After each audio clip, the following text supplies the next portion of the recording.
Today I'm in conversation with Mr. Iqwinder Gaheer, who's a Member of Parliament from Mississauga and Malton. Thank you so much for joining us today. Pragya, thank you for having me on. First of all, congratulations for getting elected representing the riding of Mississauga and Malton. No, thank you. Again, it's a big honor. The people of Mississauga Malton really believed in me, believed in my story, and they voted for me. And I want to thank them for that. Iqwinder, you've had this impeccable journey from being born to parents who were immigrants here in Canada to getting admission at the prestigious Harward Law School. How has been the journey so far for you? No, you're being too kind. So I not only are my parents immigrants, but I was actually an immigrant myself. So the story begins in Punjab. I'm actually born a few months after my dad has left to Canada. We come from a very poor family, so he couldn't come back to India to see us, and we couldn't come to Canada to see him. So I'm born a few months after. When I turned 6 is when we're allowed to come to Canada. So I meet my dad for the first time in my life at Pearson Airport within Mississauga Malton when I turned 6, and this stranger comes running at me. And he, I don't know who he is because I haven't seen a picture. I don't know how he looks. It was always a phone call. That's how I knew him. But that's sort of where the journey begins. Again, very typical immigrant upbringing. It was a very hardworking family. My dad was a construction worker. He was a plumber, and he would do jobs in the summer. And then take my older brother and myself along with him, so I can look at houses in the greater Toronto area, and even in Mississauga Malton, and say, I've renovated these houses. So that's the kind of family background that I had. But as you said, education was a focus for us, and they pushed us towards education. So as you mentioned that you had this humble beginning, your parents had that, and while you did your education here in Canada, but I'm sure that the struggles your parents went through, you have seen that closely. So how that impacted you while you were growing up? Immensely. I think my work ethic comes from my dad, actually. He would leave 9 in the mornings and come back 9 at night. And during those 12 hours, all he was doing was work, right? And then some days he would, like in the summers especially, we would go along with him and then watch him work this hard, right? So when you see your own dad working that hard with that kind of diligence, it rubs off on you. When I was that age, I was kind of annoyed, to be honest, right? Because my friends are outside playing basketball and they're playing hockey and they're playing video games. And I'm sort of stuck with my dad doing work. But now I look back at it very fondly because I think it really molded me as a person. And then equally so, my mom was a stay-at-home mom. But if she didn't play the role that she played, there's no way I could be where I am, right? Yeah. The nurturing that she provided, just the emotional support that she provided. So it was a combination of both of them that really brought me forward. Yeah. And when did you decide to get into politics, and how did your family react to it? Yeah, so I'll give you a little bit of the backstory. I think, so as you said, I went to law school. By God's good graces, I went to Harvard Law School.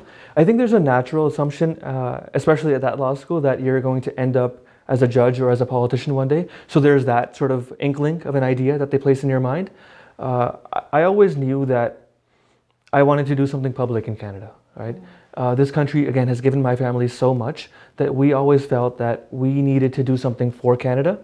And it was never sort of, I have to run for MP or I have to run for office. In whatever capacity I could contribute back, I would. And it just so happened that the member prior for this riding, for Mississauga Malton, was retiring. And I thought it's a good opportunity to throw my name in. I spoke with my family. They resisted at first because they sort of wanted me to go in a different direction. But I convinced them, and I find myself here. Yeah. And you were talking about your nomination. I have some numbers here. So it was your first election, and you won the Liberal nomination riding for Mississauga Malton by acclamation. You won the seat with approximately 53% of the total votes, and you beat your nearest opponent by over 9,000 votes. That is massive.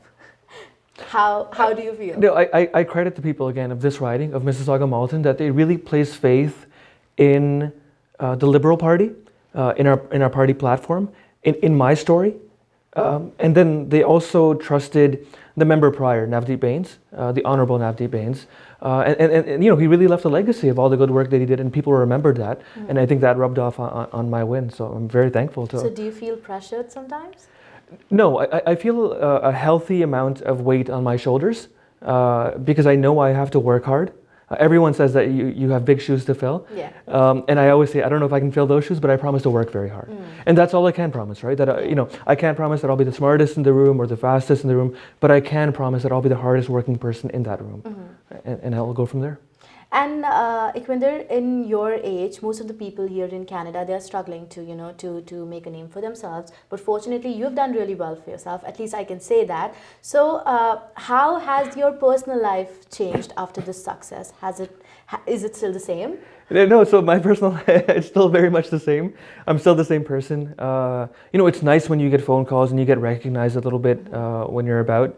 But who I am as a person will never change. The goals that I came into politics with won't change either. I really want to help people. I feel like there's a role for good governance, and I feel like smart, intelligent people that are willing to work hard can make a difference. And I hope to be that person. And I want to talk more about the immigrant students who come here in Canada, because they come in large chunks, right? There's so many people here, and I'm sure when they'll watch this interview, they'll get inspired by your story. So what, according to you, are the challenges faced by people who come from different countries, especially the youth? Yeah, so especially when young people come to this country, like I guess I was fortunate in a way that I came at the age of 6, so I was very small. I think there's different challenges presented to people that come when they're in high school or they come to college. There's going to be a change in environment. You had a support system in India or in any other country, and then you lose that support system when you come to Canada, right? Like, thankfully the community is big enough that we have the restaurants, we have the support system, we have the religious institutions to provide a lending hand and make it feel as though you're not too far out of your element. But just adapting to that new system, making friends here, making a social network here that you can rely on, I think is very important. I also want to emphasize just education, right? Because it's very easy to start a job and to keep working towards something. But I think if you can also educate yourself on the side, right? Whether it's like being more proficient in English, or maybe even learning the secondary language, not the secondary language, but French, right? I know it plays more of a role in Quebec than it does in Ontario, but I think that's very important as well, right? Whether it's financial literacy or coding or whatever it is, I think there should always be an element of, I need to learn a little bit more, I need to get more educated, and I really hope students will keep that with them. That it's not just about getting a job and buying a house and buying a car, that it is about personal development. And if I can do that, I can move myself forward, I can move my community forward, I can move my future family forward as well. So do you have any plans in mind for such people? Because, in Mississauga, in Malton, even in Brampton, you'll see a lot of students here, and they expect a lot from the government as well. Yeah. So do you have anything in store for them? Yeah, all the students that come over, or at least a vast majority of them, will become permanent residents and they will become citizens. So we see them as a part of the Canadian family, as a part of the Canadian fabric. So whatever we can do to lend support to that, we will do. So we're already, housing is a problem, right? Definitely for students that come, international students, but also for people that are from Canada, right?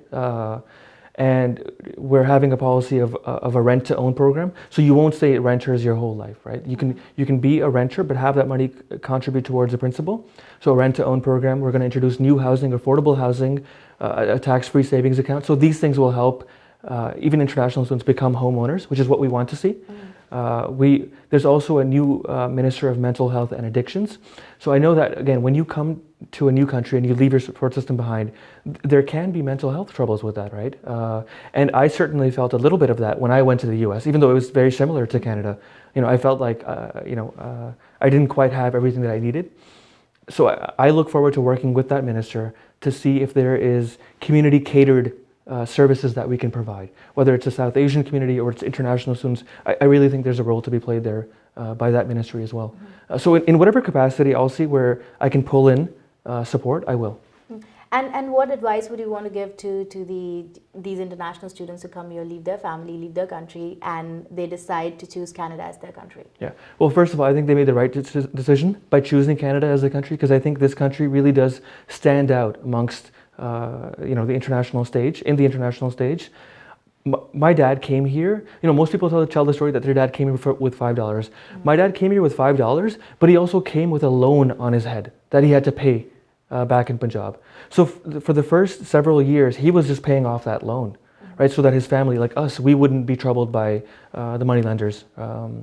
And today he has a successful business, and he proudly tells people that his son went to Harvard Law School and is an MP. So I feel like if my dad can have that story, then any international student that comes to Canada can have that sort of a story, and they just have to work hard.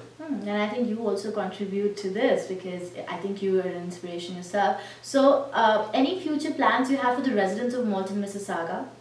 Yeah, again, we are going to try to pull in as much funding as we can. One of the areas that I want to focus on is Pearson Airport, because it's actually one of the biggest employers in the area, right? So if we can put more funding towards that, because I know the airport took a hit during the pandemic because it was less in travel. So I definitely look forward to that. I look forward to working with the Honorable Ahmed Hussain, who is the housing minister, to see if we can renovate some of the housing in this riding, especially in Malton. If we can pull in more funding to build more affordable housing, that will help the residents.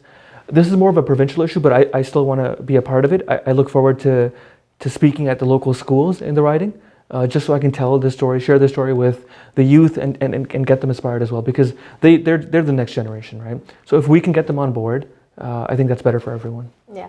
Well, thank you, Iqwinder, for joining us today and sharing your story with us. I'm sure it is going to inspire a lot of people. It was a pleasure listening to you. You're too kind. Thank you for having me on.